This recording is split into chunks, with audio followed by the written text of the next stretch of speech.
할렐루야. 여러분은 지금까지 태어나 세상 살면서 내 평생에 가장 중요한 순간은 언제냐라고 묻는다면 어느 때라고 생각나세요? 글쎄 모르겠는데요. 모르겠는 게 아니라 잘 생각을 해보면 태어난 날이 가장 복될까? 아니면 내가 대학 합격하는 날일까? 좋은 직장에 들어갔을 때일까? 갑자기 뭔 일이 잘 돼서 큰 돈을 벌 때일까? 좋은 여자 만날 때일까? 결혼할 때일까? 이런 좋은 일들, 안 좋은 것도 많이 있겠죠. 근데 참 사람이 안타까운 건 좋은 기억은 그냥 지내보내고 안 좋은 거는 게 꼽아놓거든요. 그거는 좋은 건 안 돼. 그래서 안 좋은 건 물어보지 않겠습니다. 그런 많은 일들이 다 좋은데 최고로 좋은 순간은 저는 사람 따라 다르겠지만 내가 성령으로 거듭난 순간이라고 말씀드리고 싶습니다. 동의가 됩니까? 예. 그래, 내가 태어난 날도 중요하고, 공부한 날도 중요하고, 대학 합격한 날도 중요하고, 결혼한 날도 중요하고, 성공한 날도 중요하고, 돈 번 날도 중요하고, 목사 안수만 다 중요한데, 그 중요한 삶 속에 성령 받는 걸 빼버리면 무슨 의미가 있겠습니까?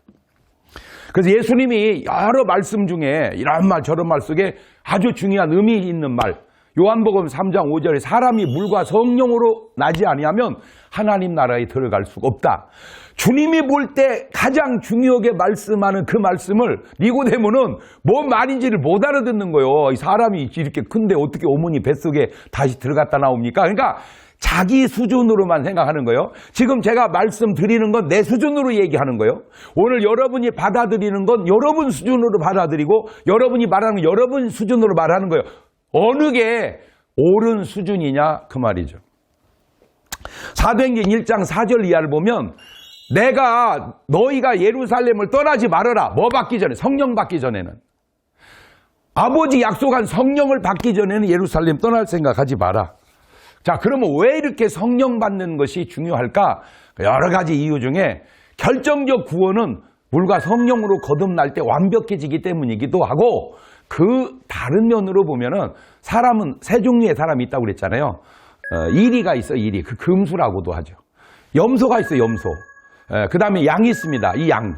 그래서 꼭 맞는 건 아닌데 이렇게 이제 대입을 시켜보니까 이리는 금수고 염소는 인격자고 양은 성자예요. 그런데 우리는 인격자 그러면 굉장히 좋은 걸로 알잖아요. 좋죠, 인격자니까. 그런데 주님이 보시는 인격자는 그렇게 좋은 거 아닙니다. 인격자도 죄인이에요. 그러면 누가 가장 좋은 사람이냐? 양이에요. 성자. 성령으로 거듭난 사람.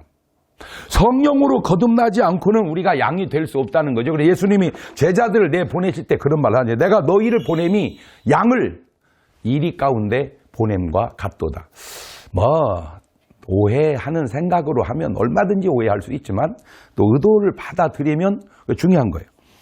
자, 그럼 이제 제일 중요한 게 이 성령을 받는 건데 어떻게 우리가 성령을 받냐? 요 대목입니다. 요에 얘기하려고 지금 여지껏 끌어온 겁니다.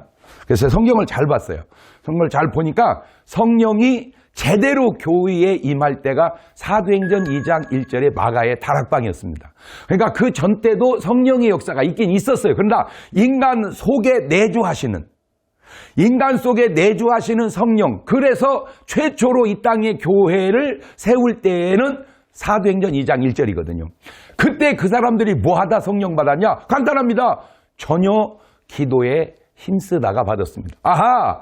성령은 어떻게 받느냐? 전혀 기도에 힘쓰다가 받는구나. 자, 오늘 여러분은 지금 신앙생활 한 게 얼마나 됐나요? 횟수로.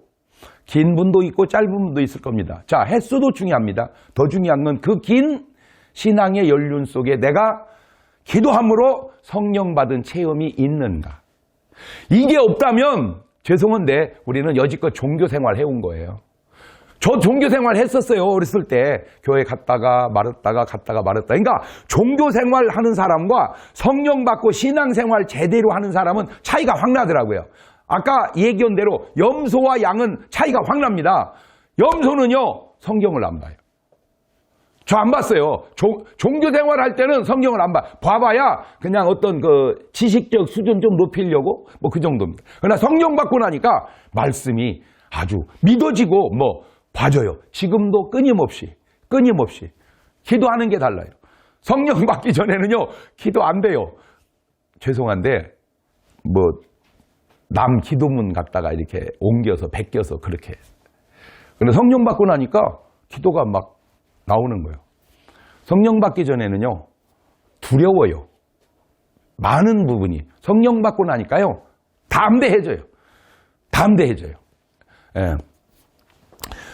기도할 때 성령 받고, 그 다음에 이제 또 좋은 방법이 뭐냐면은 말씀 들을 때입니다. 말씀 들을 때. 사도행전 10장 44절에 베드로의 말씀을 듣다가 그들이 성령을 받습니다. 성령을.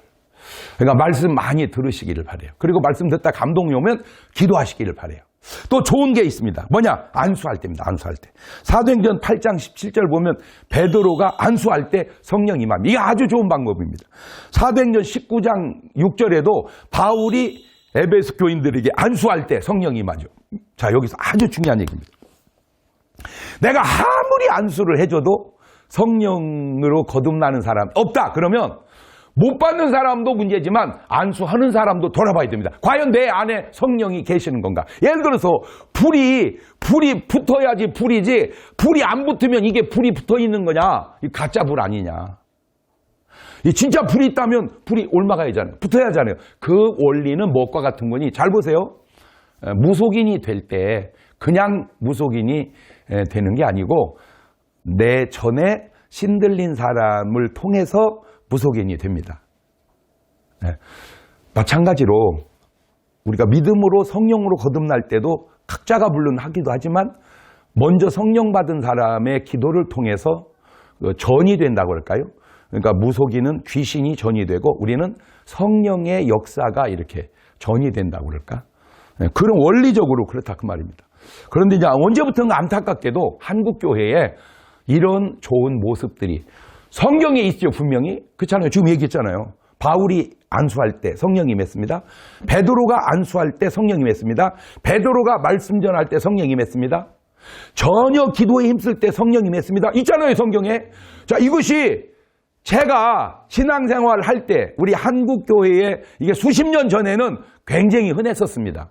그때가 한국 교회가 엄청나게 부흥할 때입니다. 그 부흥의 주역들이 뭐 많은 목사님들은 다는 모르지만 예를 들면 조용기 목사님, 김춘기 목사님, 오관성 목사님, 강다리 목사님 이런들이 물론 인간적이기에 조금 부족한 부분도 있을 수 있어요. 그러나 어쨌든 한국 교계에 성령 운동을 엄청나게 일으켰던 목사님들이에요.